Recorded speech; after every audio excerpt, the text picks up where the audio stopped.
Let me start by acknowledging that we are here also with the full blessings of the Archbishop of the Anglican Church of Kenya, the Most Reverend Dr. Jackson Ole Sapit, who is ably represented by Professor Galgalo, the Bishop of the Diocese of Nairobi, the Right Reverend Joel Waweru, the Vicar of the ACK Church, St.MARK'S Westlands, Canon Joshua Omungo, distinguished guests and entrepreneurs, and so that I can walk away without being bullied, Madam Charity Ngilo.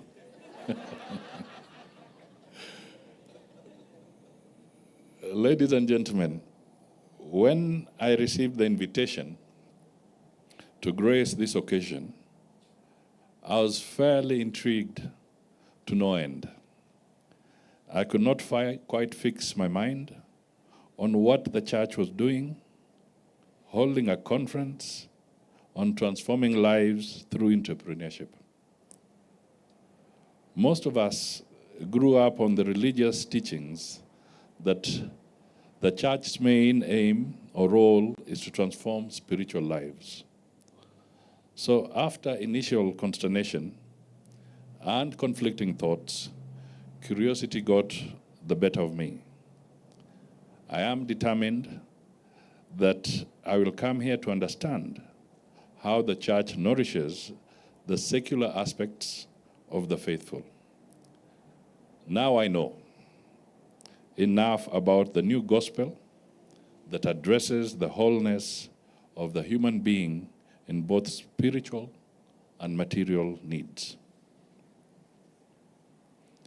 I am therefore impressed that the ACK St. Mark's Church has organized this 3-day conference as part of the church's important role in social support to the community. The journey of entrepreneurial stimulation through empowerment and education by this church will have the multiplier effect of increasing social connections between the church and society. Entrepreneurship also benefits the church in expanding its spiritual catchment area of the faithful. Indeed, religious studies show that church gatherings create good networks. Interacting with others of the same faith cultivates shared values and increases bonds that are conducive to entrepreneurship development. I laud the church for its magnanimity in stepping into the entrepreneurship development space. This action is akin to partnership with government in growing a critical mass of entrepreneurs. This is particularly critical at this time when we face many challenges, including a stagnant economy, negative impacts of the climate change, disruptions in the global supply chains, and lack of jobs for our young people that cumulatively result in high costs of living. Under the bottom-up transformation economic agenda, BETTER, the government places high premium on the need for entrepreneurial skills in agriculture, SMEs, manufacturing, and affordable housing. Entrepreneurial education dovetails very well in developing offtake skills in these sectors. Ladies and gentlemen, we believe it is God who gives us power to create wealth. Faith can enable you scale the highest mountains of human development. It is because of this belief that countries all over the world cannot countenance interfering with the freedom of worship. For if God creates, who are we mere mortals to deny worship? Now, I'll want to take these next paragraphs very slowly. Please listen carefully.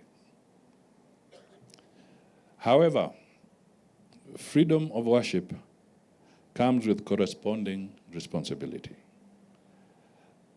That's why we have organized religious faith that guards against cultism. As a country, we are on the throes of shock at what false prophecy and a prosperity gospel can do. Shakahola murders of the innocent lured into false prophecy that divine intervention would result in economic emancipation. In some of these fake prosperity cults, innocent Kenyans are impoverished by being lured to surrender all their property to the false prophets in the belief that earthly wealth is evil. If wealth is evil, why do these false prophets appropriate the wealth of their flock? This, we must accept, is utter criminal fraud. None can defend such actions under freedom of worship. We must call them for what they are: conmen. It therefore falls on the religious community to not only condemn it, but to also ensure the rise of these cults do not germinate in society. This is what it means by self-regulation. It is scandalous for some of these devious denominations to acquire wealth without working for it. The Bible in 2 Thessalonians verses 3 to 10 says it all. And I quote, "The one who is unwilling to work shall not eat. So why do we allow those unwilling to work under doomsday prophecy to eat freely from the sweat of others?" This initiative shows that the ACK St.MARK'S is willing to work. And I repeat that. This initiative shows that the ACK St.MARK'S is willing to work. Other faiths and denominations should take cue and play a role in entrepreneurship development to nurture appropriate attitudes and well-being of jobs and wealth creation, which will contribute to sustaining the growth of the faith. As a government, creation of jobs through enterprise remains our top priority as a means to enhance people's buying power to cope with the high cost of living dynamics. Our immediate agenda is to create a favorable business and enterprise environment and support the formal and informal sectors of our economy. For the informal sector, we purpose to organize them into stable, viable, and credit-worthy business entities. Towards this end, I wish to call upon the captains of industry represented here to adopt and popularize the digital economy in all sectors. This will help our people to embrace the opportunities in digital space as a gateway to making Kenya globally competitive and enhancing job creation in the country. I must also say that I'm encouraged to note that in this forum, other public agencies have been invited to share their mandates and activities as part of education and awareness creation. I call upon all relevant government ministries, departments, and agencies to piggyback on ACK St.MARK'S Westlands entrepreneurship agenda and partner in a post-conference agenda. This would encompass partnership in co-financing, mobilization of beneficiaries, and creation of the necessary infrastructural conditions that favor entrepreneurship. It is now my pleasure to declare the Entrepreneurship Conference 2023 officially opened. Thank you, and God bless you. Just 2 minutes, and then I walk off the podium. I did not just say those words. I want to tell you that I gave them a lot of reflection. You're on the right track. We all have to emulate you. Now, there are 2 small parables that I shall give. I don't know how many of you have had an opportunity to visit some place in China, and sometimes you have a floating bridge. If you try to cross it, you don't know whether you'll get across or not, but it shakes. Now, there's the parable of an elephant and a mouse crossing that bridge. Now, because the mouse was so worried about this bridge, it jumped onto the back of the elephant. And as they crossed, the bridge was really swaying.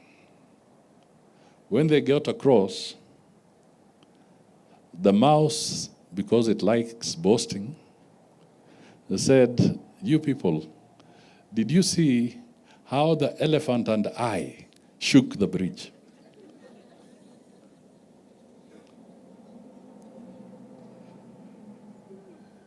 The economy is a big elephant.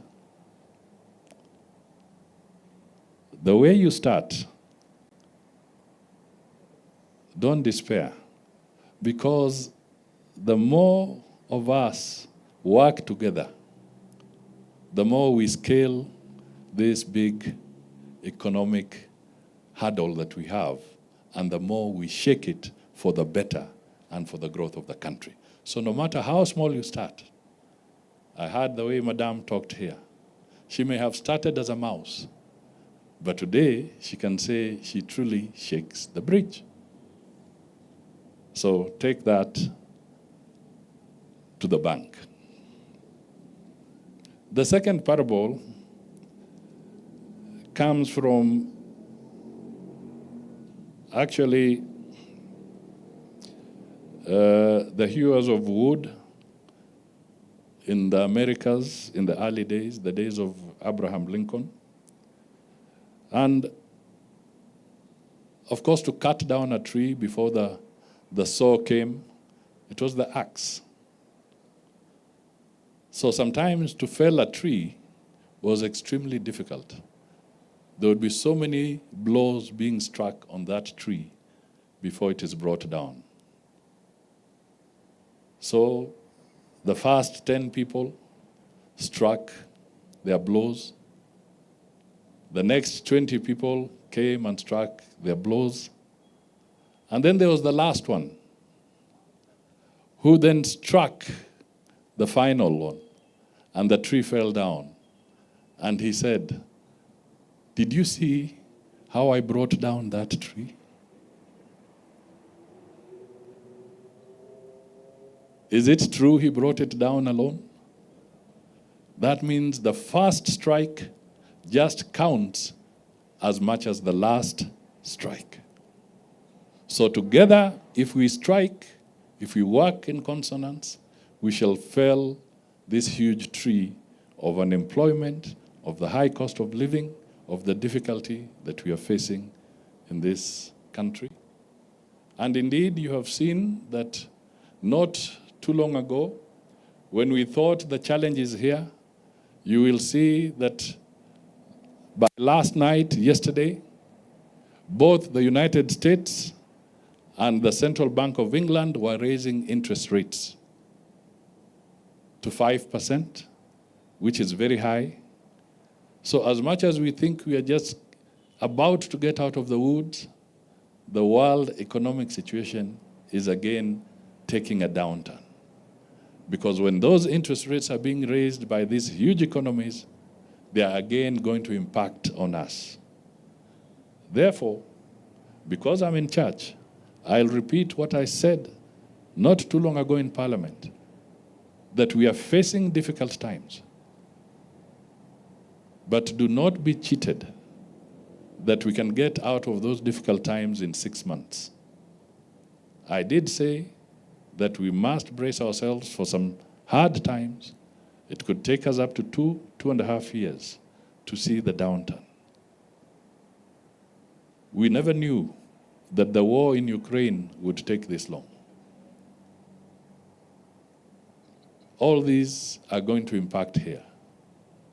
But we must, as a nation, work together, and we must, at the same time, know that if we do so faithfully, honestly, with dedication and commitment, we shall be able to get out of this thing, because no bad situation is permanent. Even bad situations come to an end. And the bad situation that we may be going through will surely come to an end. So, ladies and gentlemen, those are my 2 short parables. I hope they make sense as I congratulate the ACK Church for leading the way and helping us navigate through these difficult times. God bless you all. Asanteni sana.